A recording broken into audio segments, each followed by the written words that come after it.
I'm the kind of person that I don't want to have any regrets down the road, so I did what I did. At the age of 33, I made the switch to real estate full-time.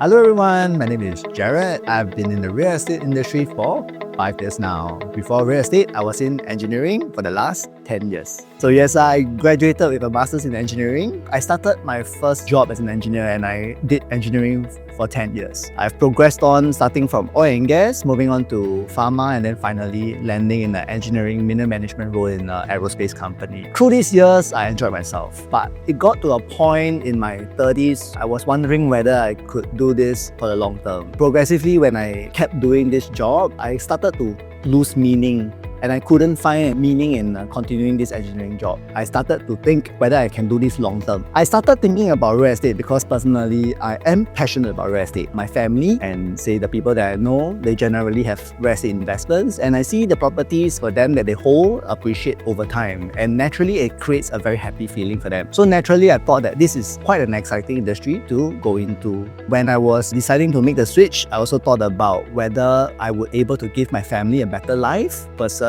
where I was in engineering before, and I thought that it's now or never. So at that point of time, before I make the switch, why I really decided to make that leap of faith is really now or never. So not backside itchy or what, because I feel like it will be harder and harder if I continue to delay this switch down the road. It will become harder. So I'm the kind of person that I don't want to have any regrets down the road, and what if I did this or what if I didn't do this. I don't want to have that kind of regrets down the road. So I did what I did. At the age of 33, I made the switch to real estate full-time. Why I decided to really dominate or rather be a very good real estate consultant is because for me, what I see a lot of people around me is that real estate could be possibly the biggest ticket item that anybody would purchase in their entire life, easily. And because of that, and then they kind of entrust you to be part of their journey to make this very important decision in your life, it only goes to show how much trust that has been given to you. So just really based on this very fundamental fact that someone has entrusted you the biggest milestone or biggest ticket item that they're going to purchase in their life to you, you therefore have to do a really good job. And over my years of actually observing other real estate agents, I feel like they are really functioning as transactors, and they kind of don't really go the extra mile to really value add. I felt like there was a very clear gap in terms of what does the industry has and what value does the existing agents have to give to the consumers out there. So therefore, the defining moment for me is that observing that since there's so much trust that's been given to us realtors to be part of someone's life, that is only for us to really improve and really give them the best to value add into their journey. So that's why I decided that I really want to be a good real estate consultant. For me to be given such responsibility to be part of a very meaningful decision in someone else's life, therefore the responsibility that's given definitely have to deliver. For me to be really a realtor functioning at the highest level possible, there's two principles that I live by. Number one is every day is day one for me. Even though I've been in this industry for 5 years or whatever achievements I've gotten, I do not become complacent because the industry is constantly changing, your consumers are always changing, their needs are always changing, and us as realtors to continue to be consultants functioning at a level to value add, we constantly need to innovate. We constantly need to have a day one principle. With only a day one principle that you live by, every day you constantly try to improve and you constantly find ways to plug in value that you can really give the best. The second thing I like to share that I live by is I never see my clients as commissions. This is really, really true. Because sometimes a lot of people, they come into the industry for the wrong reasons. Nothing wrong or nothing right with that. Everybody needs to survive. Everybody needs to get by. And then of course, they need to be able to provide for the family. But what a lot of realtors, they get stuck in the early years of their career is they start to see clients as commissions. Decisions that they make are very time dependent. So for example, the value they give is dependent on what commission that they can get in the short term. So they serve based on that guiding principle. Unfortunately, that kind of business decision is very short-lived. You will not be able to play the long game in terms of future referrals, in terms of renewal business, very short-lived because you don't give your best to your clients because you just see them as dollar figure. What I do differently is I start to see people as people I can help, and I really go all out to help, even though they may or may not be transacting with me in the next 3 to 6 months, because it's about giving. Through the ideology of giving, you are kind of like building your own positioning, and somehow if you have built enough of your positioning and your community, the business will follow you eventually long term. There's 2 things that I follow by to keep me on course. When the going gets tough, of course, the first thing that is my guiding pillar that keeps me going is my family. I always think about at the end of the hard day will eventually finish one. No matter how hard your day is, there will always be the end of day, and then the day goes on. The sun rises the next day, and then there will always be the family that you go back to after the end of that hard day. So if that's the case, if you know that there's an end to that hard day, you, number 2, give your best. Because the last thing you want to do, right, is to not give your best and then you regret. What if I did something differently? What if I could have changed the situation in a different way? And then you start to have regrets again. So the second thing I always live by is I always make sure I give my best, because I know that at the end of the day, this hard day will be over. What I want Jared Tan Realty to be known for, number 1 is excellence.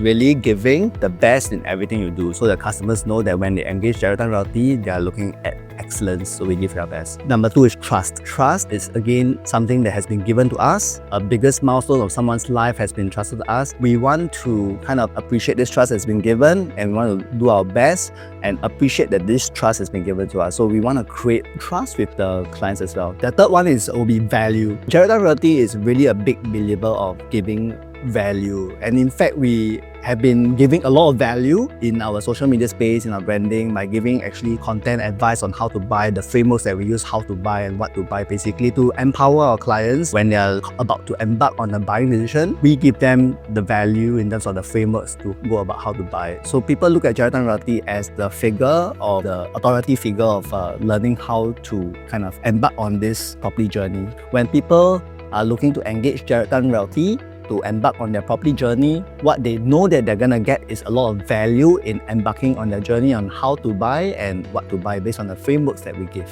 The kind of people that I'm focusing on specifically in my niche are family upgraders with kids. They are looking to upgrade from their current place to say a 4-5 bedroom condo because of their home needs, their growing family, and their kids are probably school going. So they need probably a place that's nearby a school that they're kind of embark. Why I choose to focus on this specific niche is also because I am in the same group as well. So naturally, I'm able to relate, I'm able to connect based on personal experiences. My wife and I, as parents ourselves, we know the dying pain points of what families have in this certain profile, their needs, their constant kind of like why they need to upgrade and how to go about this upgrading journey. It may not be so daunting. So for us to be able to connect and us having went through this journey personally by ourselves, I feel like we are able to bring our personal story and journey to share with the people that we are hoping to reach out to. Okay, so for Jared Tan Realty, we're not just a transactor. We're not the kind of agents that if you're looking to buy, sell, or rent, you look for me. We are more of the strategy consults. When we do our consults, we have a strategic overview for our clients. We look at the overview of our clients' portfolio. So it's on a strategy basis, how to kind of restructure to the best kind of optimized portfolio for our clients, whether be it upgrading, downsizing, or restructuring. Furthermore, because of us, myself, going through this journey itself, I would like to consider not just a strategist, but also a practitioner myself. The saying goes, would you trust a cook who doesn't taste his own food? So that's something that we do.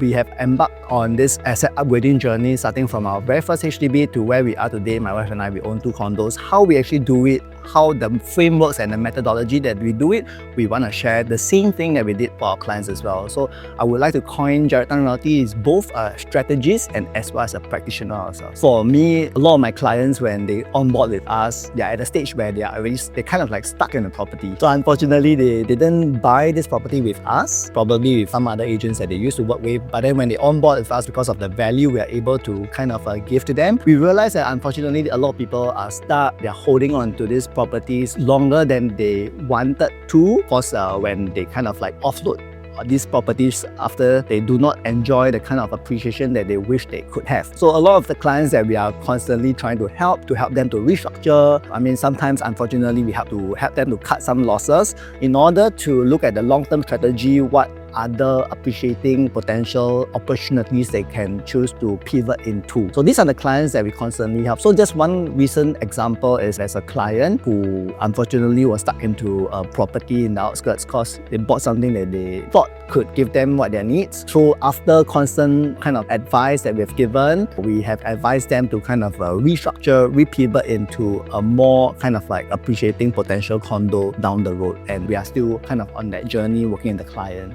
A realtor in today's day and age, especially we live in the age of AI and tech, we can no longer continue to remain as a transactor, because if you continue to remain as a transactor, guess what? Your clients don't need you anymore, and that's a hard truth. So realtors today need to constantly innovate in a day and age where clients are more and more tech savvy. They are more equipped with information now. We need to constantly innovate as a consultant. What more value can we give them based on whatever information that they already have? So it could be more kind of like insights that you have as a consultant because your experience, AI cannot replace your experience. Some of the difficult case studies, real life case studies that your clients have went through, and you want to have these kind of lessons learned that you want to be able to share with your clients. And these are the kind of the value adding kind of insights that you're able to give your clients versus just helping them to buy, sell and rent. Before you even get started, you need to define two things. Number one is what you want to be known to be good at. In a very crowded space of say 36,000 agents and counting, how do you as a realtor, number one, differentiate yourself or want to differentiate yourself in this very crowded space? Because the problem is if you cannot differentiate yourself,